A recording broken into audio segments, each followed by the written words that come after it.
위산이 식도로 올라와 신물이나 가슴 쓰림 등의 증상이 나타나는 위식도 역류질환. 위식도 역류질환은 식도 조임근이 약해지거나 부적절하게 열리면서 위 속 내용물이 식도나 구강으로 역류해 여러 가지 문제를 일으키는 질환이다. 국내 유병률이 10에서 15%나 될 정도로 흔한 위장관 질환이다. 오늘은 어디가 불편해서 오셨나요? 평소에 명치 끝이 타는 듯한 느낌이 들고 많이 먹으면 올라오는 그런 느낌도 들어서 진료를 보러 오겠습니다. 지금 타는 듯한 증상이 있다고 하셨는데요. 그런 위장관 증상 말고 다른 또 증상이 없으신가요? 걷거나 아니면 빨리 걸을 때 평소보다 숨이 차는 느낌이 듭니다. 네, 이런 이제 여러 가지 증상 때문에 혹시 추가적인 검사를 받으신 게 있으신가요? 몇 달 전에 검진을 받았는데 역류성 소견이 있다고 들었습니다. 위식도 역류질환은 위산이 식도를 넘어 목까지 올라와 만성 기침이나 목 이물감 등이 나타날 수 있다. 또 식사 후 눕거나 엎드릴 때 증상이 더 심해지고 물을 마시면 완화되는 특징이 있는데 단순 소화불량이나 감기로 오해하고 방치하는 환자도 적지 않다.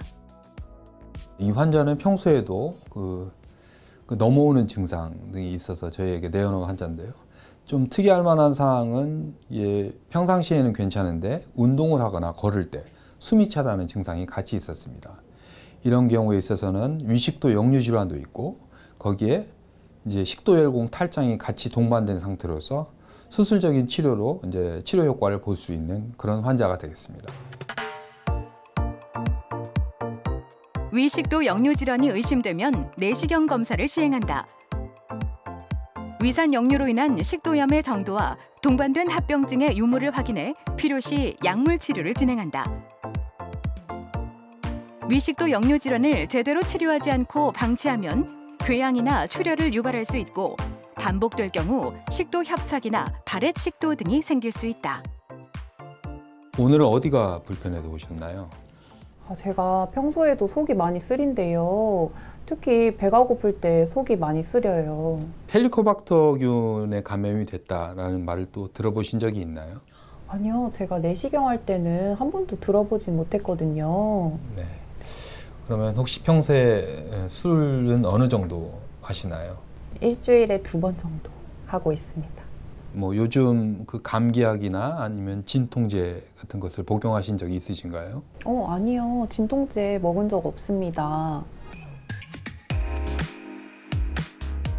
소화성 궤양은 위와 십이지장 점막에서 위산 같은 공격인자와 점액 성분의 방어인자 균형이 깨질 때 발생한다. 소화성 궤양의 가장 큰 특징은 타는 듯한 상복부 통증으로 공복이나 식후에 더욱 심해진다. 이 환자는 소화성 궤양이 가장 이제 강력하게 의심이 되는데요. 먼저 정확한 진단을 하기 위해서는 내시경 검사를 하는 게 중요합니다. 그래서 내시경 검사를 통해서 헬리코박터 파일로리 균에 대해서 다시 한번 검사를 해보는 게 중요합니다.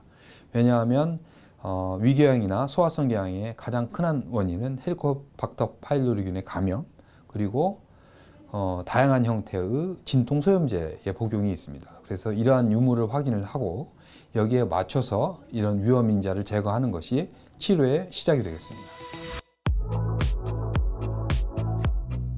10명 중 1명이 최소 한 번 이상 겪을 만큼 흔한 질환인 소화성 궤양.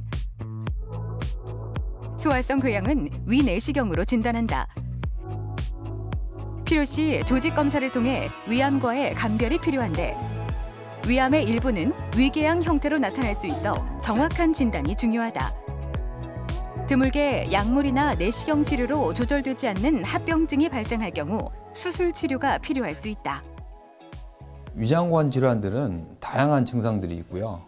그 다양한 증상 중에는 한 가지 질환을 특정하기가 힘든 경우가 많습니다.